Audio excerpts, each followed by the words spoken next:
What's going on, guys? JSGC here, and we are here for another video. This time it's going to be a different style of video. This time it's going to be a little bit like a podcast. It's literally just going to be me and Aaron here talking for a good few minutes. And so, if you want to just listen, then go and do whatever you want. Just leave the tab up and leave your earphones or whatever you're doing and everything, and just have a listen. So we're going to be talking about Manchester City and the Premier League today. We're going to be talking about the whole season, so the 2018-19 season, put in some comparisons because I've seen some stuff quoted elsewhere. Is this the greatest team in the Premier League ever? We'll put that up for debate. We'll have a look, draw up some conclusions, and hopefully have a good, enjoyable chat and video. So we're going to crack on, and we're first up going to be talking about the Premier League, and we're obviously going to start chronologically like we do in most videos, and we're going to be talking August first and foremost. And if you aren't aware, by the way, this right here is MixedSid. It's Aaron. He's a Preston North End fan. We've done various football vlogs together. We've also done, he's appeared in my old Football Manager videos. We've appeared on JSGC Gaming together,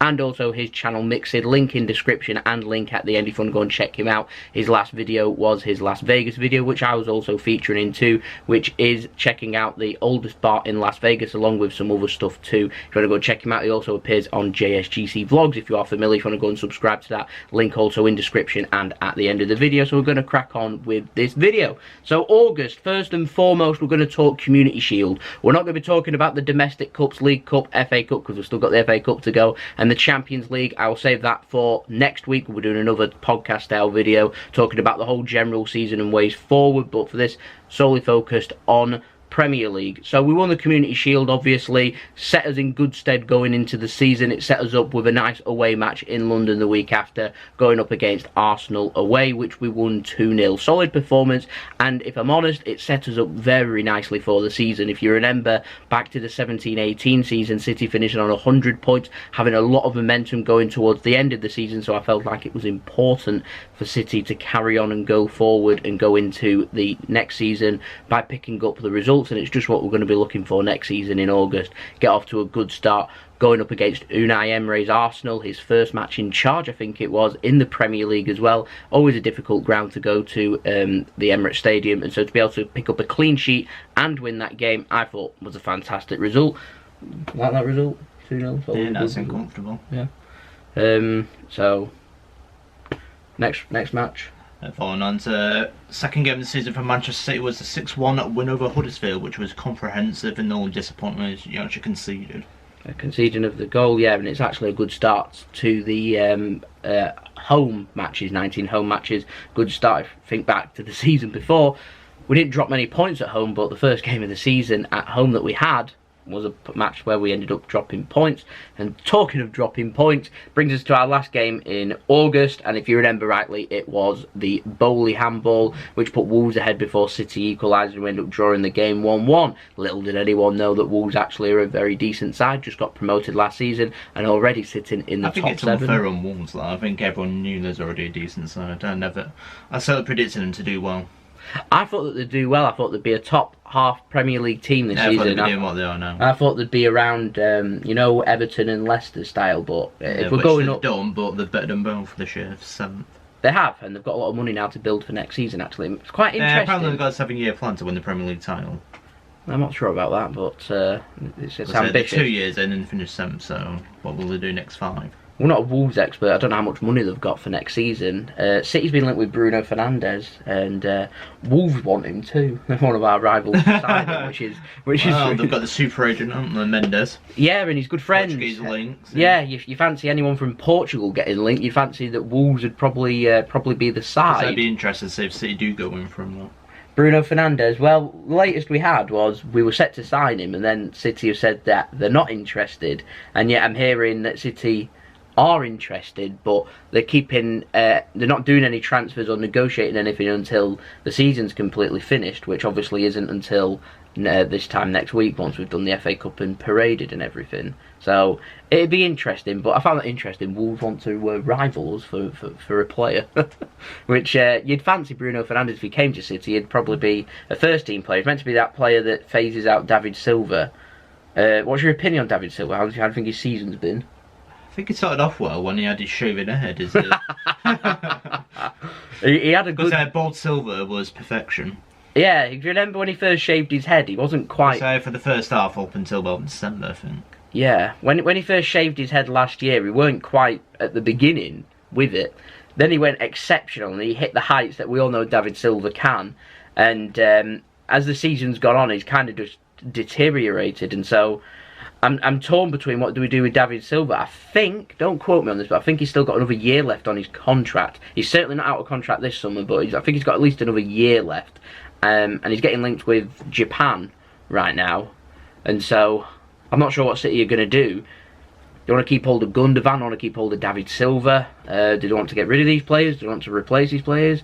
It could be a very busy summer, so that's great for JSGC's channel. Yeah, but personally, I don't think Man City need a lot, just a bit of tinkering. No, if you're selling players, replace them. How many players do you think we need then? I saw a poll on this one. What do you reckon? Obviously, a defensive midfielder. For me, personally, it'd be whoever goes from Manchester City if you sell anyone. Like Replacing like them. A Gundogan replacement or a Silver one. Oh, okay. Well, I think you do one signing, maybe two. Two's a good shout. I've seen two. Two was the most popular on that poll. That's It was. We're talking defensive mid. So we'll get back to the Premier League in a moment. We'll talk the transfers. So we're talking defensive midfielder because obviously Fernandinho's picked up injuries this season, and so he's getting on. How old is he? 34 now. So yeah, and David Silva's not getting any younger either. No. So there's quite a few senior players. We've phased out a lot of senior players in our second season under Pep, but there's a couple more so that that's maybe a question need I want to phasing. ask the Man City fans. Kompany, was that his final wave, before Wembley? Oh yeah, that's a good point. My personal feeling. Was he waving goodbye to Manchester City? My personal feelings, no, I don't think so. I think he's just enjoying the moment and waving to because he's like Mr. Manchester City to me. He's like God, isn't he? Really. The contract's there for Vincent Kompany to sign. It's all about. He said he wants to play more matches, and Gundogan wants that. And as far as I'm concerned, both of them have had extremely good seasons, and both of them deserve to be in and around the Manchester City squad again for at least another year, for another season. So just say your squad's that good is so competitive. I think that's why my players are struggling. Is Mahrez, Sane. How are they meant to displace permanently players like Bernardo Silva, who's had an outstanding season, and Raheem Sterling, the young player of the year, and arguably both of them were up for the PFA Player of the Year. How on earth do you dispose of that? I mean, the competition's just incredible. The strength in depth. It's just squad in depth, and it amazes. So yeah, maybe we should have been doing a bit better in the Champions League. I still think it can't be done the quadruple. I don't think it can. I don't think it can. So it's too competitive Premier League because you can't do La Liga weaken your team. No, to be honest, if there was ever a time for us to do a Champions League, then you'd think last season. Yeah. When it was miles clear that you could rest these players in the latter parts of the season. But what it's proved this season is when you're going competitively for the Premier League, there's just no room for let-up. Liverpool's not rested many players, particularly that front three. It's taken injuries to actually see Salah with the concussion and Firmino picking up some kind of injury. He didn't start again, did he? No. So I've no idea how fit Firmino is, but I think it will be in 3 weeks' time for the Champions League final.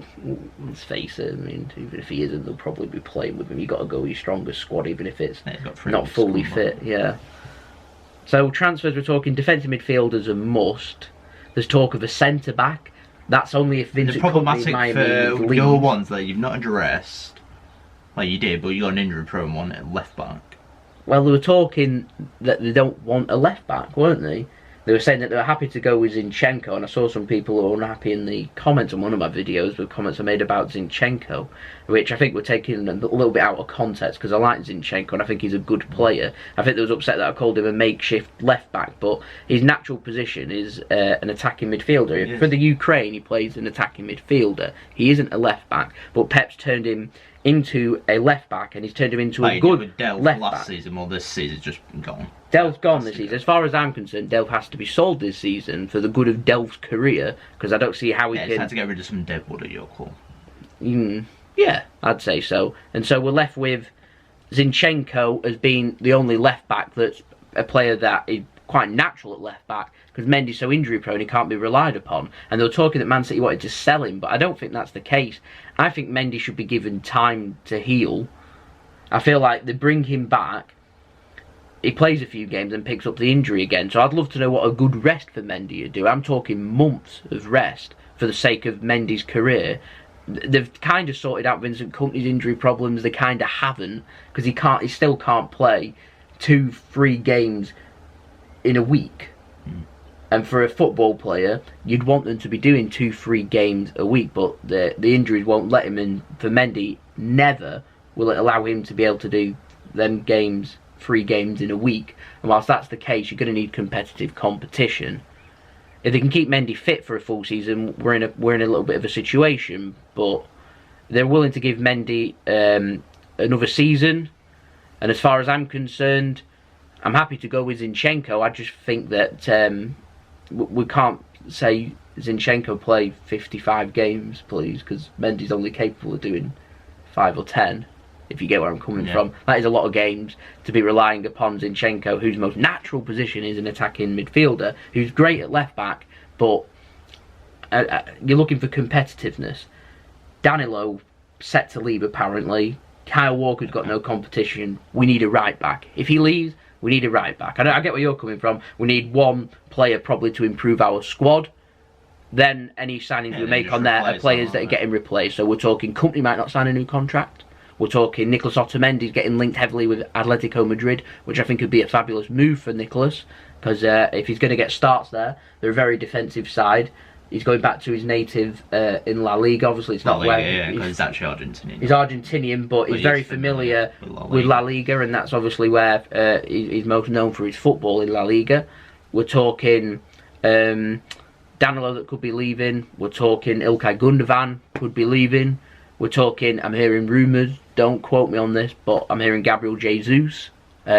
Maybe, maybe not. I've heard Leroy Sane, I've heard Riyad Mahrez as players here. I suspect 2 or 3 of these players might leave, and so we're in for a busy summer. These need to be replaced. No. There's some players that are going to stay in. I'd feel a lot better if City announced right now, Kompany new contract, Gundogan new contract. I know then we don't really need many more midfielders. We're talking 1, maybe 2 maximum, with Gundogan being there. Kompany signs a new contract, we're just talking maybe Otamendi leaving. But it's difficult, it's really difficult. It's an exciting time, transfers, but it's incredibly exciting. Hopefully you keep De Bruyne first, that will be like an entirely new signing for you again. He offers something completely different, an in-form Kevin De Bruyne, which we're starting to see in April. Was it March, April time? Against Tottenham in that second leg before he got injured again. Yeah. We don't know what he's like. I mean, I don't think a lot of people have made enough of this, but we had the World Cup and a lot of our squad made it to... we had the most representatives at the World Cup last year, and these players, a lot of them got to the last 16, quarter-finals, semi-finals, even the final. And so these players... I'm talking only Benjamin Mendy, who didn't do a lot of the World Cup, by the way. But a lot of them did get to the semi-final, quarter-finals and semi-finals. These players haven't had a good rest. So Kyle Walker's one of the players that, when we was getting into playing every 3 days, all the time, he was really struggling and his performances got criticised. He got a little bit of a rest and he came back and he was wonderful again, Kyle Walker. And so I'm happy that they're going to get a long rest now. As of next Monday, the players now should have 6 weeks away to be able to regroup and regain the fitness and basically slob about a bit, because they're allowed to eat. Well, they're not allowed to eat like whatever they want, but they can go and have a few beers, they can go and have a bit of pasta, a bit of pizza, maybe even a cheeky kebab or 2. But they can go and enjoy themselves. And what I'm saying is, they've never had this 4 to 6 week break, and a lot of our players. And so injuries was always going to be a factor. So to be able to finish on 98 points from the back end of that, I think that's wonderful, and I don't think people are making enough of what Man City can do. Right, we'll get back to the fixtures. So we had a 2-1 home win in the 4th game against Newcastle. If you remember right, that was Kyle Walker's worldie. I think Newcastle went ahead and it was his equaliser, or did City go ahead and they equalised? I remember it being a very nitty gritty, horrible game.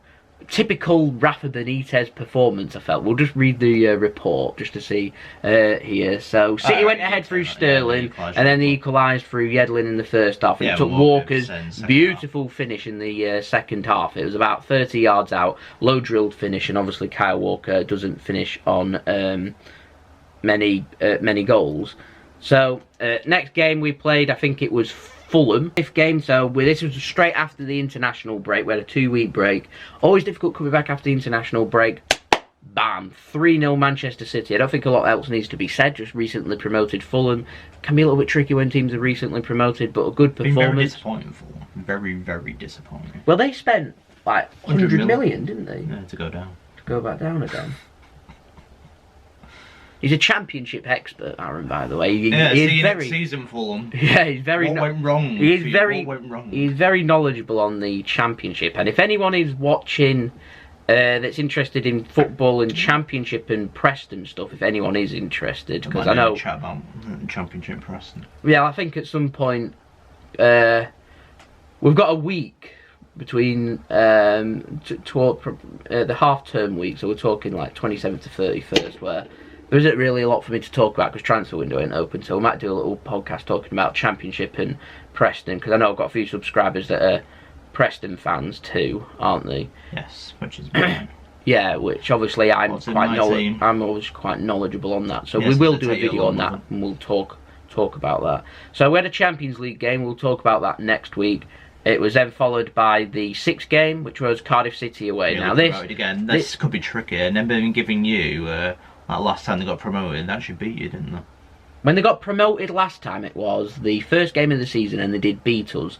Under Pep, we faced them in the FA Cup last year, and they really roughed us up. I think we won 2-0. I remember Leroy Sane doing really well, but they were nasty. Yeah, I never Warnock, so getting used to them. Yeah, and nobody likes Warnock. I've grown to like Warnock a little bit, if I'm honest. I mean, after that, me. But I've grown to like Warnock a bit. But we went to Cardiff. If you ever do see the meme with Neil Warnock, listen to it with a Bittersweet Symphony. Bittersweet Symphony by the Verve. It is a very good meme. It's brilliant. I don't like that. That was just before that huge game with Crystal Palace where they got relegated. Anyway, we went to Wales and we won 5-0. I hope the fans remember to bring the passports. Brilliant performance. 5-0. To be able to put 5 in against the newly promoted side. And remember, it's early in the season as well. They are negative. It was a good win. We had the Carabao Cup action in that midweek. Yeah, 3rd round. It was followed by the Premier League again. So we're talking, is this the 7th game of the season now? Yes. So 7th game of the season, we had a match against Brighton at home, who we just played obviously in the Premier League. We won 2-0. Brighton are a solid team, very defensive, a well-organised team, and I was surprised they weren't a little bit more organised yesterday. I thought they'd be a little bit more stubborn. Now we had obviously another Champions League game we'll talk about next week, followed by just before the second international break. Is a big talking point now, so I'd love to know your opinion, being a neutral. City go to Anfield, a match that we normally lose every season in the Premier League, and we went there and took out a 0-0. So what was your opinion on the 0-0? I thought for this time Pep got his tactics spot on for it, absolutely perfect. You nullify Liverpool completely as a perfect plan, but the only slip up is you got the penalty and then Mahrez steps up and the rest. Well, it's not the rest is history, but you know what happens. He flies over the bar and it's a credible 0-0 draw, but could have been so much more. They could have finally broken that hoodoo. I think it stood since 2003. Yes. 2003. Oh. So we're talking my 2nd year supporting City. That's how long it's been. I've been supporting City now since 2002. We're 17 years strong now. And I vaguely remember winning at Anfield, but we've not tasted success there. So this was finally a chance to put that to bed. And like Aaron correctly says, that's a wonderful performance that we put in. Bayern Munich in the Champions League. It's amazing how many penalties City have missed, and they've cost you dear. Luckily for Premier League, it hasn't cost you all that penalty miss. Just like the Champions League in that first leg against Tottenham in the quarters, it cost you dear. I think, and one of my biggest bugbears with City, I think one of our best penalty takers is Ilkay Gundogan. And Gundogan has played a lot of football this season, and yet City decide who they want to take the penalty on the pitch. Normally, if Aguero's on that pitch, he'll take the penalty. I've seen Aguero banging some beautiful penalties, and I've seen some, let's say, hit and miss penalties here and there. And when it gets to the big moments, I'd like to see a bit of consistency, either from Ilkay Gundogan taking them penalties or Aguero improving on his technique. Now, he did a lovely penalty, and I can't for the life of me remember who it was against, but he dinked it, and it was beautiful right down the middle. It was a great penalty. I think back to the penalty miss, though, against Tottenham in the Champions League. I think back to his poor technique in the penalty spot in the Carabao Cup final. We could have lost had Kepa saved that. Was that a couple of seasons ago, where Aguero missed 2 penalties in that game. We ended up winning the game by scoring 5, I think, but he missed a couple of penalties. And I think it's fair to say a lot of City fans, we know Aguero's penalty technique isn't the best. And we have a player in Gundogan whose technique is wonderful. He finds the corners, he hits them low, he hits them hard, they're difficult to save. And I'm yet to see Ilkay Gundogan in a City shirt miss a penalty. He reminds me a little bit of Yaya Touré's technique, who again is another player who never missed a penalty for Man City. Mad Mario. Mad Mario's technique is a level, I'd say his is like prime level penalty taking abilities, because his penalty taking abilities are wonderful, and how they take a penalty. And Caballero's a wonderful penalty save, saving goalkeeper, because he watches the ball, he watches everything that's happening, the players taking the step ups, and it makes it quite unpredictable for the player. He doesn't commit, and because he doesn't commit, the player's then in a situation where they need to kick the ball, and they have no idea where that keeper is going to go. And I'd say a lot of the time the player then has a decision to make where they're not going to go down the middle, and Caballero's faced with a choice, split second, just like that, where he needs to go left or right. And so you're in a moment where you can save the penalty. And I'd say the success rate, if you're going to talk a penalty shootout, I'd be confident of Caballero saving at least 2 out of 5. So you're talking players have to have good technique, and Mario Balotelli was perfect at just waiting for the commitment to a point where the goalkeeper doesn't want to commit, he'll just pass it into the back of the net. And he is a wonderful penalty taker. And for the Liverpool game that finished 0-0, we had Riyad Mahrez, who I don't think was Leicester's penalty taker when he was at Leicester, because I'm fairly sure it was Jamie Vardy, whose penalty techniques, in my opinion, isn't a lot better. He just hits the ball and hope. And so I think that we're great. No, we are great. One area of improvement, though, could be Sergio Aguero's technique on penalties, or deciding for someone else to take them. But still, 0-0 at Anfield, it's one of them results. It's one of maybe 5 results in the season, and one to mark there, that Manchester City win the Premier League because of that result. That's a match that Liverpool normally pick up 3 points, they've only picked up 1, and we picked up an extra point, which is crucial. We could have lost the Premier League if it weren't for that. If Liverpool win that game, then City lose.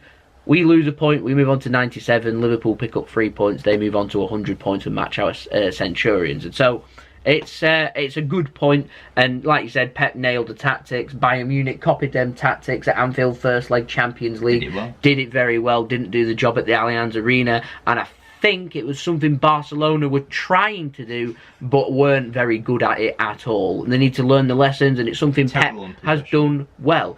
And what I'm excited for is Liverpool against Man City next season, because Liverpool, are they going to go with the same tactics? But it's hard to see past the 2-horse race again. Yeah. Reckon? You don't think Spurs and that?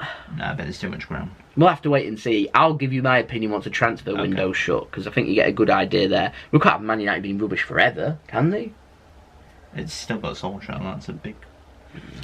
We'll have to wait and see. I'm not convinced. We went after the international break. We beat Burnley 5-0. I don't think there's a lot else to be said there. I think that's good. Still unbeaten and comfortable. It's comfortable, and 5-0. I don't think there's a lot wrong with that. We then followed it up by going to Tottenham away on a Monday night. That was just after a Champions League game, and we went to Wembley Stadium, and it wasn't a great performance, but Riyad Mahrez, who for the first half of the season got quite a few starts and did quite a lot for Manchester City, really, and yeah, he did really well, if I'm honest.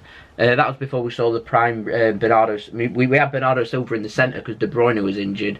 We then gradually just moved Bernardo Silva back out wide, which saw Mahrez then go to the bench, and Sane's kind of just been the filling man, if you get what I mean. That's what Sane's role's been this season, so it's no wonder he's a little bit unhappy after starting the majority of the second half of the season last season, didn't he? Probably why he's a little bit unhappy. But Mahrez proving his worth there with an excellent match with an excellent goal and an excellent result, in my opinion, at Wembley Stadium. It's a result that I think City were trying to do again in the Champions League, play the exact same, but this time Tottenham didn't miss their chance. They put it away, and City obviously missed their chance with the Aguero penalty. Fine margins, this football, it really is. It takes a bit of luck to win, but there's fine margins. I always say it after every preview. Whoever takes their chances, it's simple, wins the game. You have to take your chances. We went into November, Carabao Cup we won. We then went to the November game on the Sunday. We beat Southampton 6-1. We were there, weren't we? We went to that match, if you can see the belong. Yeah, good performance from City. No disappointments on score. I think it's a pen. It was a penalty. It was around that time that Edison was having a habit of just rushing out and fouling, if you remember.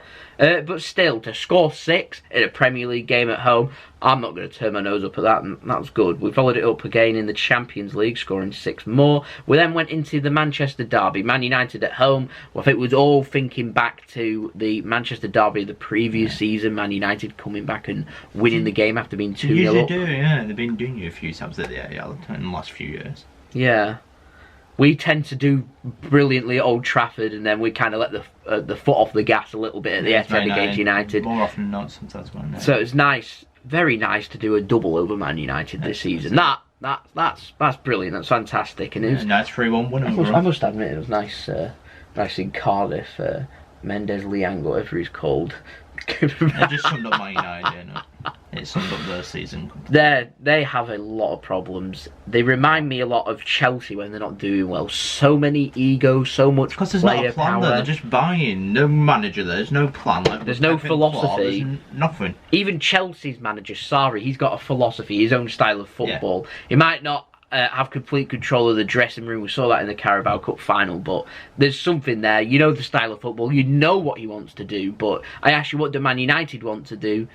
I have no idea. I don't know. Nobody knows. We went to West Ham away. Another excellent result away from home. We're still unbeaten. 4-0 in London at the London City Stadium. That is an excellent result. West Ham is a very difficult place to go. We saw Liverpool struggle there, didn't we? And they ended up dropping points, drawing, I think it was 1-1 with that offside goal, if you remember. There's so many of them cases for Liverpool. But City winning 4-0 was good. I know, well, excellent result. Next season with VAR. Well, I think the less said about VAR, the better, because we were all encouraging VAR, and VAR ended up ruining our glorious moment, didn't it? It's about being the right decision in the end. That was the biggest high to the biggest low. I've seen Man City vloggers getting tons of views from the reactions to it. I'm fair credit for getting the views, but the heartbreak. I'm just happy there wasn't a camera on me. if I'm completely honest, I was devastated. I struggled sleeping that night. I was like I said, the adrenaline, the buzz you had from doing it, from the impossible to doing it to having it taken away. There was a little bit of me that wanted that Tottenham goal to just be offside against Ajax, just so they could feel the pain. That pain was horrible, really was horrible. We went in next to a huge month. December. I say it every year, December decides titles. Well, I'm wrong. I am wrong. Unless it's a certain team where 3 times they've been taught at Christmas not to win it.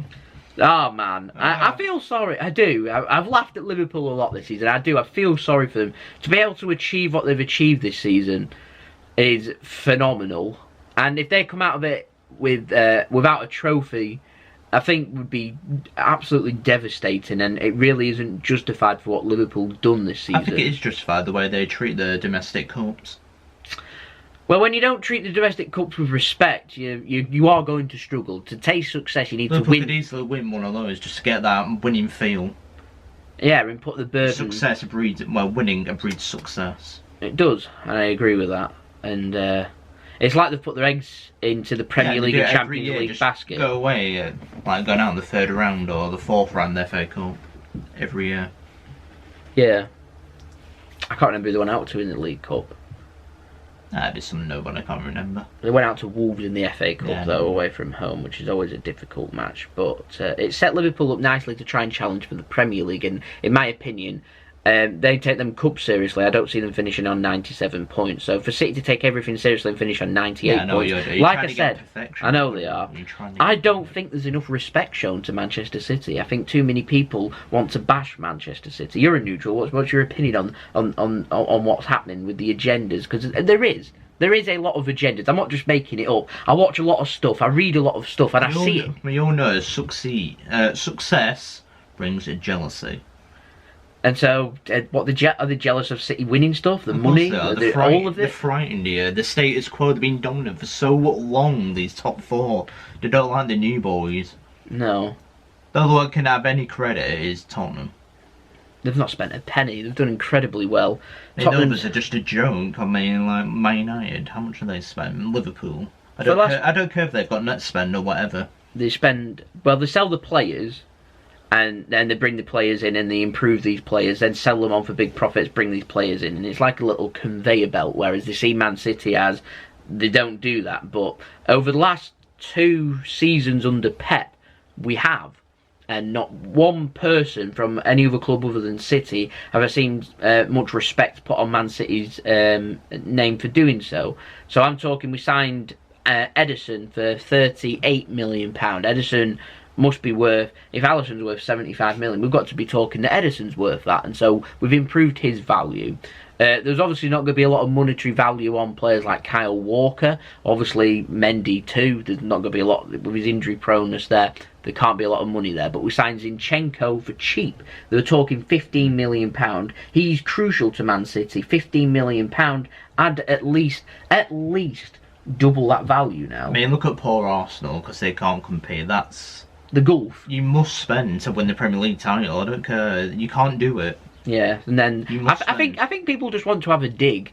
I think I do agree. People are frightened of what Manchester City can achieve. They're finally dominating, like Liverpool had in the 70s and 80s, and then United had it with the 30 years of the 90s and the 00s. Incredibly. And that's what City need. Decades of dominance. Incredibly, Chelsea had a little period of dominance under Mourinho and Ferguson. As much as I hated him and I hated Man United, responded back to this. That's a true winner. Yes.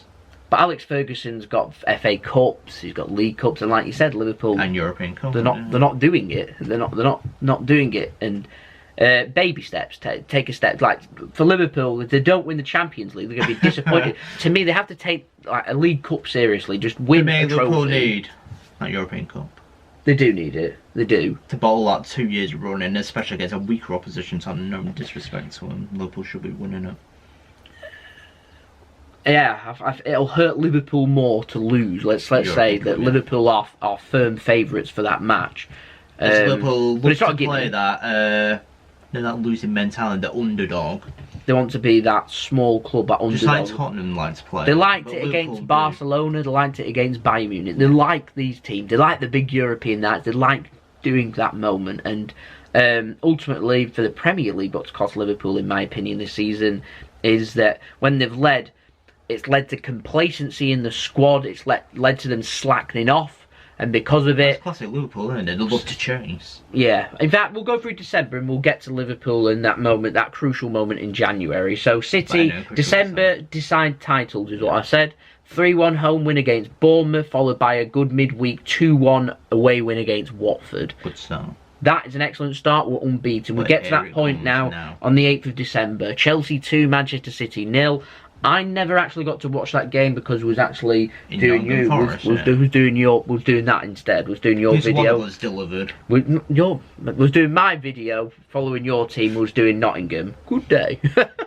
Was a good day, but City lost. We didn't play particularly well. I did have a read, I did have a watch of the game afterwards. We didn't play particularly well. We didn't put our chances away. Chelsea did. That's crucial. Difficult game, a match we won last season, and that was then was thinking, is that going to be the start of something? We followed it up with a win in the Champions League. We followed it up with a difficult home match against Everton, a match where we dropped points last season. We followed it up with a 3-1 win.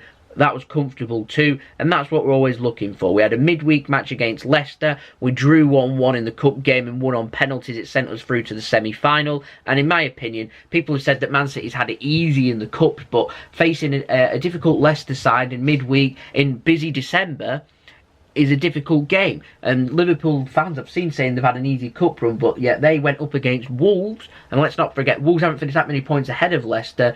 To go, in my opinion, go into Molineux and go into the King Power Stadium are two very difficult away matches. Liverpool exit one competition away to Wolves. City progress in one competition through knocking out Leicester on penalties. And so, to say that we've had it completely easy, we've not faced the big boys, but we haven't faced the big boys in these competitions. Because they're going out. And that's why. We did have a little bit of luck with the Burton one, and people were saying it was fixed, but we'll talk about that. We'll talk about that next week. So, it took us crucial, this. I want to know your opinion, so I'll just read out the couple of results. 22nd of December, just before Christmas, Manchester City 2, Crystal Palace 3, Leicester City 2, Manchester City 1 in the Premier League. Back-to-back defeats, that was on Boxing Day. There's Liverpool. I think they played a game more than you at the time. For 26th of December, they would go 10 clear of you.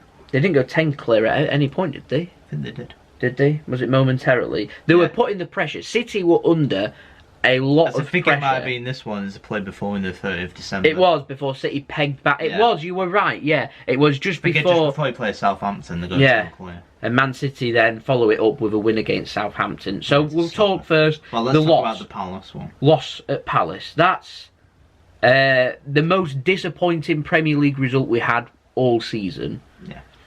To concede 3 against Crystal Palace needs improvement, obviously, and we've done that this season. And so some of the goals they scored that day were just there's 2 of them were good goals. I think the other one a penalty, I think, for Crystal Palace. I think it was a penalty, the other one, for Palace. So yeah, it was a Townsend penalty. So City went ahead for Ilkay Gundogan. It was a ball in, unmarked, he heads it in. Crystal Palace shockers equalised through Jeffrey Schlupp before Andros Townsend puts them ahead on the penalty spot for 2-1. We're going to the second half, we're 2-1 down, you're thinking we want a response. City weren't playing badly. We then had a screamer come in from Andros Townsend. If that doesn't win goal of the season, the only other goal that sticks out in my memory is Mo Salah's goal. I can't remember for the life of me, it was against at Anfield, that long ranger, in that difficult game a few weeks ago. I want to say Arsenal, but I don't think it was Arsenal. Was it Chelsea? It was Chelsea, wasn't it? Do you remember that goal, dipping, lovely goal? Yeah. And he also had that, obviously, goal from Vincent Kompany. But to me, that Townsend goal of the season, that's my opinion. What's your goal of the season, by the way? I can't think of one better. Everything about it, the shots, just sweet spots, like a 1 in 1,000 shot, weren't it? Just an incredible goal. Yeah. Isn't that your goal of the season? I don't think it's anymore. From top of my memory, I can think of Salah, I can think of Kompany. I can't think of many more.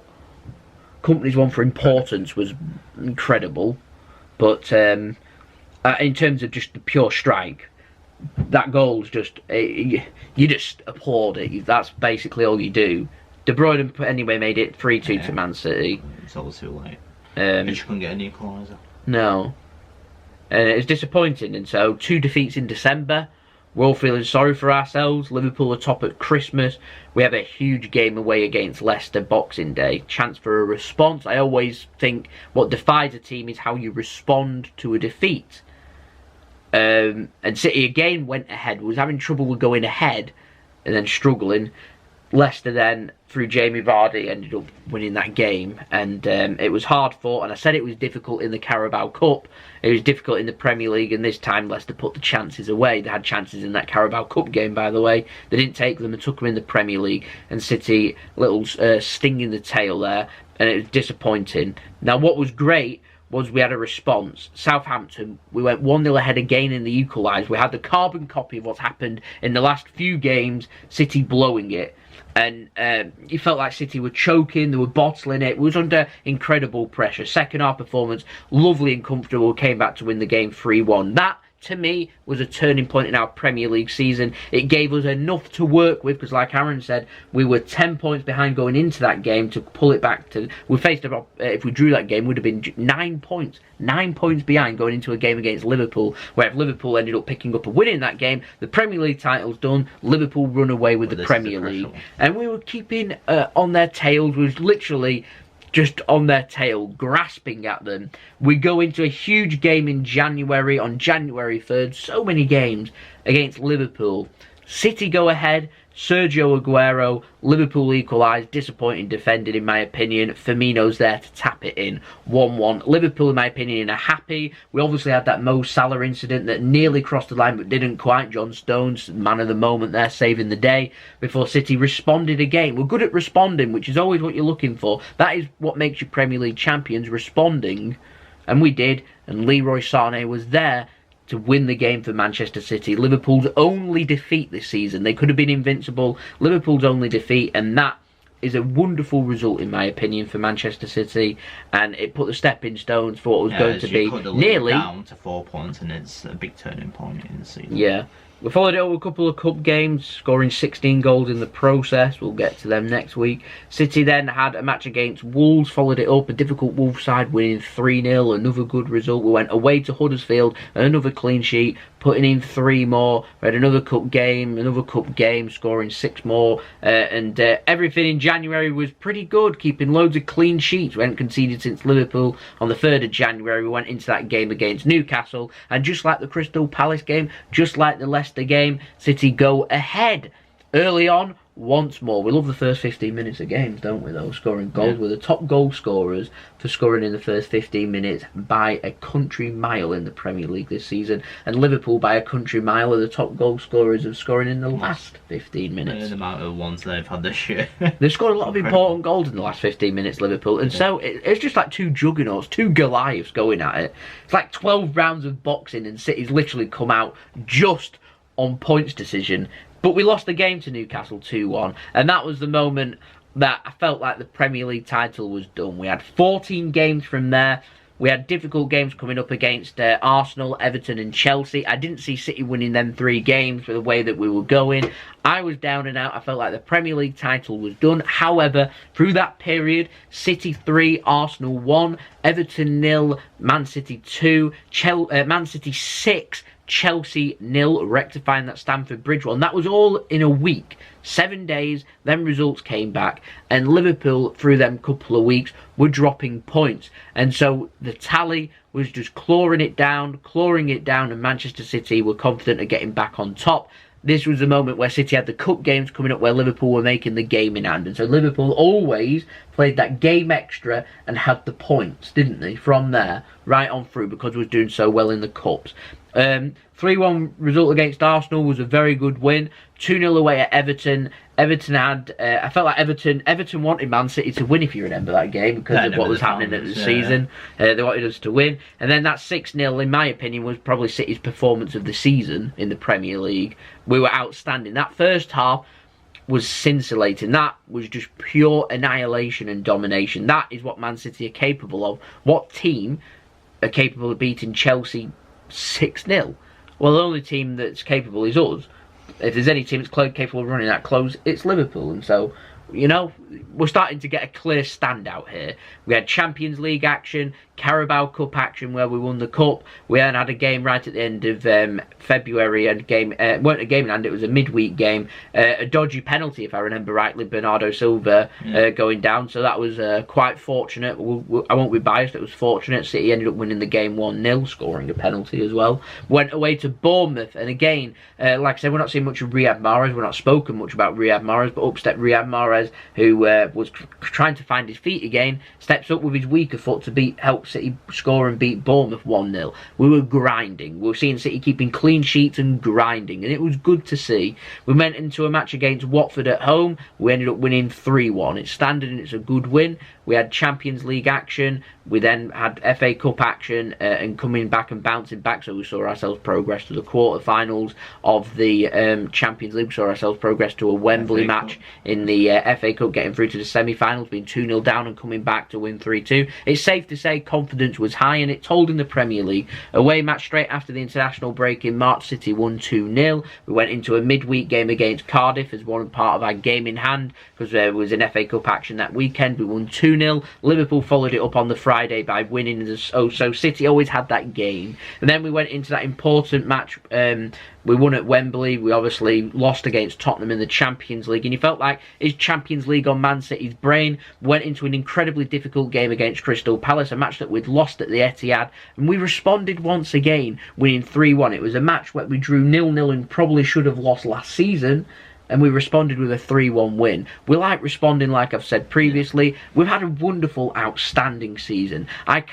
This, to me, is just as impressive as us finishing on 100 points, because we was only going for records last season. This time we was under a load of pressure, while still maintaining that kind of form. Like keeping Liverpool 1 point behind. Yeah, and just keeping them at bay. We had a match against Tottenham. We won 1-0. Great response, in my opinion, that after dropping point, after just going out to them, in the Champions League. That was a great performance. It wasn't great in terms of watching it on the eye, but we did win the game. Phil Foden starting to get some starts now, picking up the goal. I was delighted for him, and I was delighted for the team. It was a good day watching that in Manchester too. We went then to a match at Old Trafford. We didn't play particularly well in the first half. Man United didn't take their chances. Man City did second half. Again, that man Bernardo Silva, he's been wonderful for Man City, and City ended up winning 2-0 at Old Trafford, and it saw us as Liverpool fans felt, oh, there's our moment gone. They were the games I was hoping, the Tottenham and Man United game. They said, identified them as potential areas where City could drop points, and we didn't, and it was good. We won the game. We had a difficult match against Burnley. We grinded. We won the game. 1-0. Leicester, bit nervous. We grinded. We won 1-0. And we went into the final game of the season. We knew what we needed to do. Liverpool went ahead. Brighton went ahead. It was a disaster. Everyone was gutted. Only for a minute. Upsteps an onside Sergio Aguero. Slots it in. City end up scoring a corner for the first time in forever. And there we go. Rest is history. Man City end up winning the game thanks to another goal from Mahrez and another goal from Ilkay Gundogan to seal the deal and see City win 4-1 and go top of the Premier League and win the Premier League. And I can't put into words just how delighted I was yesterday and through winning the Premier League. It was a tiring season. I've seen people having go at people on Twitter. You know that Burnley vlogger? Oh yeah. One of the people I follow on Twitter, the Burnley vlogger, had quoted him saying, think how all the other clubs feel, because he said that he's tired of the season, and the City fan did and said he can't wait for a rest. But I completely agree. I'm ready for a rest. This has just been high-end intensity. We've needed to win 14 games out of 14 under constant pressure. Everyone talking about Liverpool, everyone talking about Man City, and it's just been in your face. And it's been like this since the end of January. It's been going on for months and months and months. And the pressure that we've been under, we haven't crumbled under that pressure. I think it's outstanding. But it is enough to tire the players out, the staff out, and the fans out too. It's stressful following football, isn't it? And being able to match it. We're playing wonderful football. I love Man City. I love the style of football that we're playing. I love what we're achieving. But that doesn't make it not mentally draining and mentally tiring, because it is. And I'm happy that we're near enough at the end of the season now. So I can just regroup, relax, recharge the batteries, and we can go again next season. I'm sure everyone can agree with that. And so I'm not too sure what that Burnley vlogger was about, because he was saying, think of the situation that the Bolton fans are in and that. But I understand that situation because Dad's a Bolton fan. So I understand that completely. And as far as I'm concerned, I feel more mentally drained than what Dad is.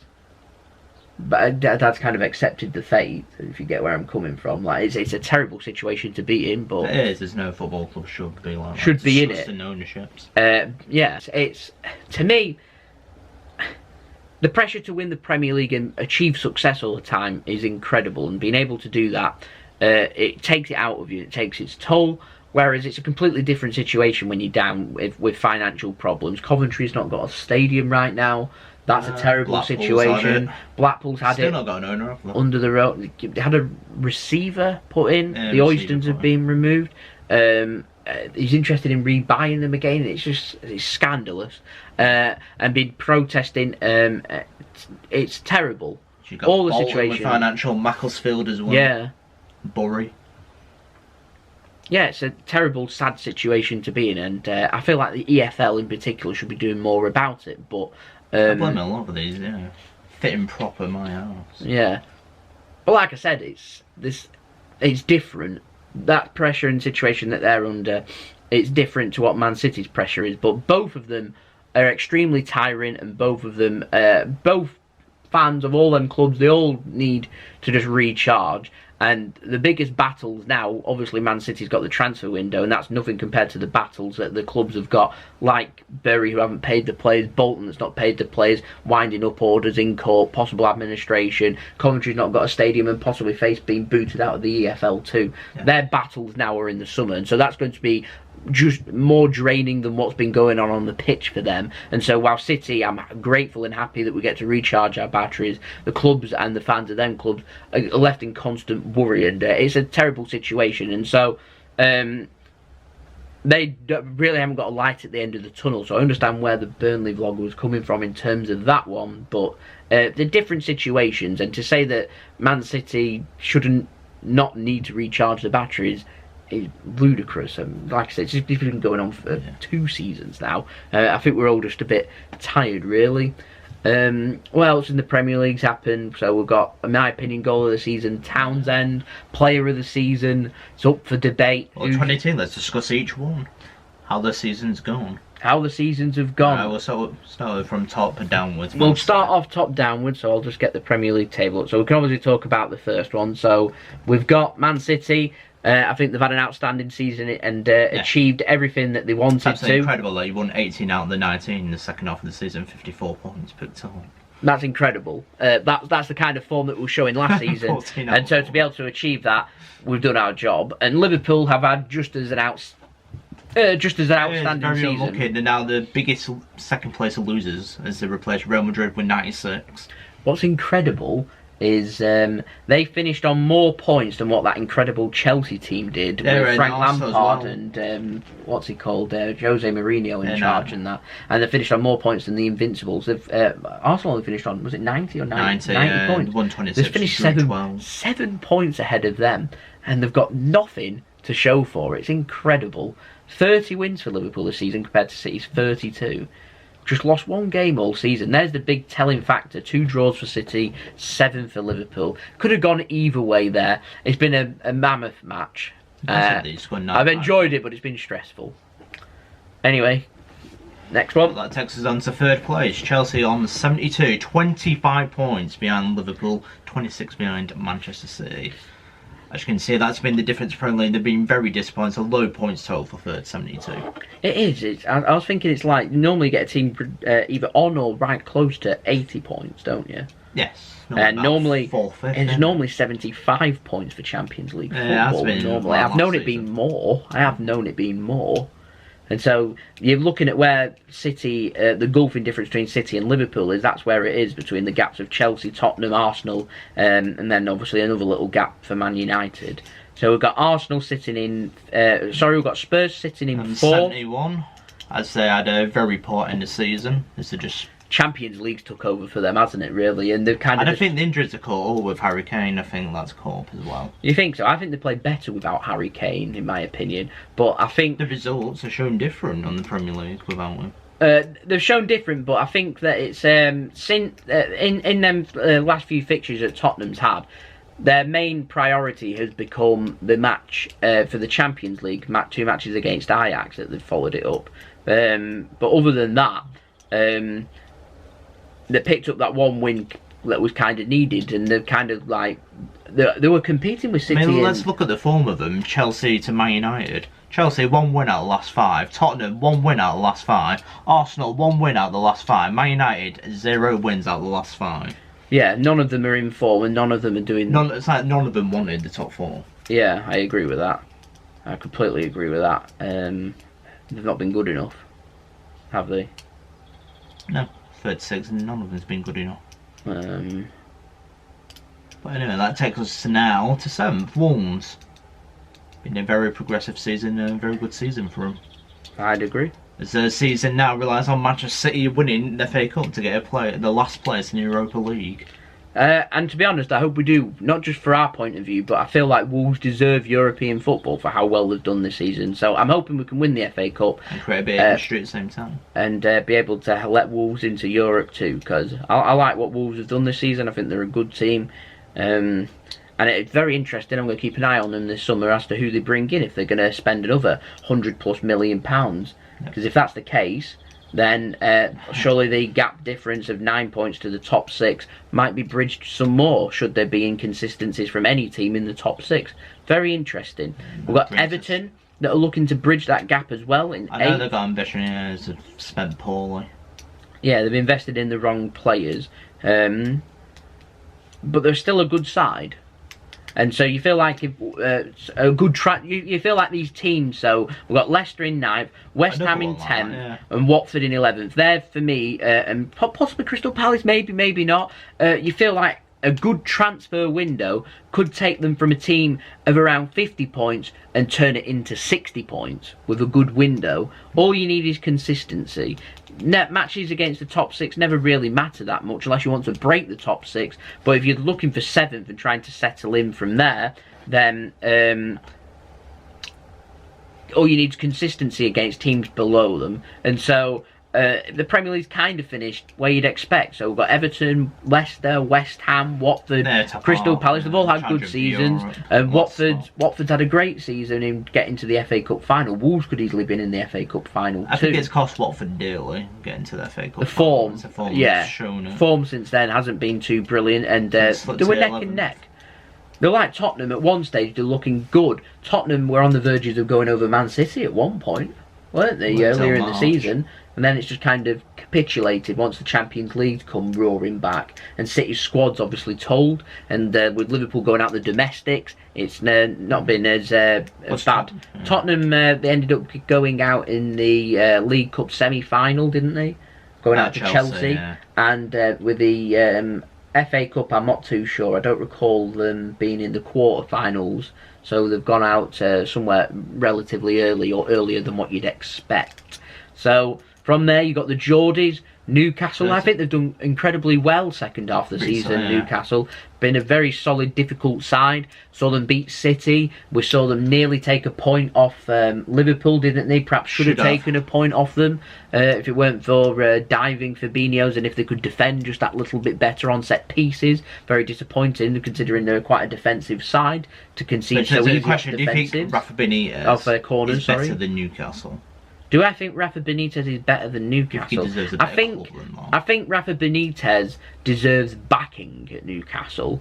I think that Newcastle, if it doesn't come, I think that Rafa Benitez could possibly, should any of the other clubs around the top 10 managers, if any of their managers were to leave, that he'd get a little bit more backing, that he might be tempted to leave. So I'm not necessarily talking Leicester, because Newcastle's a pretty big club, but I'm talking if Everton's a case. I'm not sure if he'd go there from the links with Liverpool, but West Ham if they wanted to back. If Wolves, if Nuno Santos, is that how you say his name? Nuno Santos is... I can't say his name. I don't want to embarrass myself. No, we're terrible on pronunciation. I just call him Nuno. I called him Nuno. That's why we did that. But I think he's had a tremendous season, and obviously his credentials has gone up. If he was ever to leave Wolves, which I'm sure Wolves would be gutted about, then I think Rafa Benitez would be a good choice, in my opinion. But yeah, I feel like Newcastle, they want to keep hold of Rafa Benitez. No, need to back him. Underachievers in the Premier League. Yeah. They've got the capabilities there with financial backing. If they could get a new... the problem they've got is new owners. I think that, again, is another video to talk about Mike Ashley, isn't it? It's another video completely. But the short end of it is, either needs to back Newcastle or sell up and sell to someone that Newcastle will wonder what could have been with Sheikh Mansour. Mansour as manager, as owner, yeah. They got Mike Ashley instead. It's fine margins, isn't it, this football malarkey? We're talking big overachievers. Bournemouth still lasting it out there. Well. Eddie Howe, such a good manager. So underrated. So underrated. Well, who? It's incredible. I'd love still to know the Premier League. Who could keep Bournemouth up for so long? Who could do that? That's an outstanding achievement. I mean, isn't that now, Bournemouth? I have no idea. They've been there quite a while, though. Incredible job that Eddie Howe's done with them, though. Which takes us to 15th place. Burnley, again, he's done an excellent job of keeping Burnley up. It's a worth flowing with it, but he's steadied the ship, 40 points. Been there, beat that. Yeah, Sean Dyche. Another solid, done an excellent job at Burnley. solid manager. And again, it looked like they might go down, and they managed to respond, just like Newcastle, and managed to stay up, and in the end, stay up quite comfortably. Where we're talking Southampton, again, a team that looked like they were in a lot of bother, managed to get a little bit of consistency. Not had great form towards the end, but they've managed to have enough consistency throughout the whole season to be able to stay up. And I think Brighton, as much as I love what they did for Man City yesterday, I think are incredibly lucky to survive, in my opinion. Yeah. Cardiff were trying to get that little bit of form. They've just not managed to find it. With a fatal blow coming against Crystal Palace, and also a big knock against Liverpool too. Just not had enough, but it got to a point where they've won. I think have they won more games this season? They have. They've won more games this season, Cardiff, than Brighton, and so Cardiff can find themselves incredibly unlucky that they've gone down. But finishing on 34 points, you're always going to put yourself in danger in the Premier League. You know what Sam Allardyce used to say, and what everyone else used to say. 40 points. Magical 40 points. And again, the standard like the top 4 and the top 6 wasn't really there. We're talking 5 clubs this season have finished below 40 points. So the tally, I know Southampton's finished only 1 point below, but it's still a little bit low for a Premier League points tally if you wanting to stay up. Needing 35 points rather than the 40. I've known teams get more than 40 and be relegated in the Premier League. Yes, West Ham. And I think Huddersfield's finished bottom on 16 points, picking up 3 wins. Picked up a good result against Man United, picked up a couple of draws, but unlucky to see them go. Commiserations to them, commiserations to Cardiff, and we've already had our say on Fulham, who's finished 19th. I felt like for the money that they've spent and the manager they had at the beginning of the season in Jankovic, is that how you say his name? They brought in Ranieri too. Jovanic, they brought in Ranieri too. I felt like they should have been doing better than what they have, and so they're back to the Championship. Be interesting to see if they come and do back yo-yoing, basically promoted, relegated, promoted. West Brom used to back in the day like doing that. Parker's permanent manager. He is. He got announced a couple of days ago. He's now the permanent manager. So we've talked about the teams. We've talked about Man City. We've brushed along the transfers with Man City. We'll talk Player of the Year. So Virgil van Dijk won Player of the Year. Do you agree with that? For me personally, yes. Yeah, I've already had my say. If you watched my video a couple of weeks ago that I did talking about my team of the year, I did mention Virgil van Dijk for me was Player of the Year. And I remember a load of getting dislikes and people commenting they were unhappy that I put Alisson ahead of Ederson, and I said they were neck and neck. Whoever got the golden glove out of them and kept the most clean sheets, in my opinion, was the keeper to go in team of the year.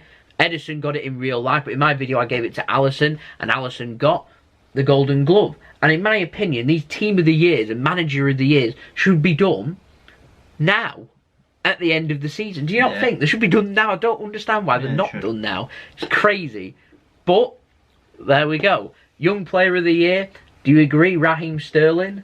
I agree too, for the criteria that it's in. 23 years old. Just about falls into it. He's 24 now, but because he was 23 when the season started, he's fallen in the criteria. Again, incredible year. I can agree with that. I think Bernardo Silva's unlucky not to pick up any individual awards this season. I think he's had an outstanding season too. Pep said that he was his Player of the Year. Said there's no player like him in the Premier League, won't swap him for anyone, and he'd go into any team in the Premier League starting 11, which is a bold call. He sits on the right. I'm not too sure if he'd replace Mo Salah at Liverpool, but I don't think Bernardo Silva would suit Liverpool that much. I think he'd sit nicely in the top of their attacking part of their midfield three, though. I think he would. Always running, always doing stuff. No, they're like the inside forwards. Yeah, so he wouldn't suit. Leroy Sane would, I think. I think he'd be outstanding at Liverpool. I hope he doesn't leave and go there. That'd be terrible. No, I don't think you'd ever sell to him. No, I don't think so either. Won't ever sell to you. It's all Raheem Sterling to us. Yeah, that's bad. Different days though, isn't it? Different days. And so yeah, not too sure there's what else to discuss for the Premier League other than we'll talk about next season. So do you think City are capable of doing back to back 3 times in a row? United? Yeah? Yes, you are. We are capable. Do you think we will? Yes. Oh, that's a bold call. He's committing. Bold. I like the commitment there. I think it'll be a two-horse race between City and Liverpool. It'll be interesting to see what Liverpool do in the Champions League final. Mentally, it might play on them. And then, most importantly, I can't commit until I've seen what's happened in the summer transfer window, who they add. If they added good players, if City improve on defensive midfield and get some rotation there, and get Gundogan on a new contract, and if we bring in a left-back or not, I'll have a better idea come the start of the season as to what position Man City are in or not. And obviously we won 18 games in a row, which is a record in the Premier League. We've won our last 14 games. If we win our next 5 games at the start of next season, it's a new record. And so that's something for City to aim for. Pep likes records, likes breaking his own record, so it'll be very interesting to see where we go from there. I think that it'll be a two-horse race. I think if Tottenham can add some quality and get some backing. Yeah, I'm interested to see how Tottenham We'll see how they do. Someone gets promised Pock's threatened a few times to leave Tottenham, hasn't he? If they're not going to back him, they've just gone into the new stadium. That'll be interesting. He deserves that back. He does. He really does. Done an incredible job. Yes. Is he going to go to Man United is the question. Sky Sports like asking that question all the time. I personally don't see why you'd leave Tottenham to go to Man United. I think Tottenham are in a better position than Man United. But the question right is now, with Tottenham is to stay like Arsenal. Will it be to the detriment of that club? I'm not sure. We'll get an answer, obviously, in the summer. We'll see. Tottenham took the bold call to go to their new stadium. Might not have worked too well in the Premier League, but it has certainly worked in Europe, and so be interesting to see. I'm expecting Chelsea to come back stronger. Be interesting to see if they've got a summer transfer window or not to sign players. Obviously, they've appealed their decision. They've lost their appeal. It's now gone to one of the courts, hasn't it? And then in terms of Man United, I'm not expecting them to be as bad as what they've been this year. Interesting to see if Arsenal bring in a couple of players. Obviously, Arsenal do what Arsenal do. I think it makes for an interesting title race again next season, and I'm very confident that Man City will be in a position to be able to try and do it 3 times in a row. So yeah, that's interesting. So that has been the video. Thank you very much, Aaron, for coming to be on my video. Like I said, links in description below for him if you want to go and check him out. MixedSid, if you want to go and search for him. If you want to go and check me out, my vlogs channel's also in description at the end of the video. If you want to go and check out my social media links, they're in the description below or popping up on screen. If you want to go and follow me on there, then any gains and numbers would be much appreciated. Don't forget to leave a big thumbs up if you enjoyed this video too. Press the red button and subscribe. We've got another podcast style video coming out again next week if you're interested in that style of video. And also don't forget, you can go check out my other previous videos too, and we're aiming for 3,000 subscribers over here at JSGC. We're currently at 2,742 at the point of time in recording, so we're making some healthy gains. So if you're interested in this type of content, let me know your thoughts in the comments below, and we'll have another one out for you again next week. So it's been JSGC and MixedSid bidding you a farewell. I hope you all have a wonderful rest of your day. Peace. Ciao for now.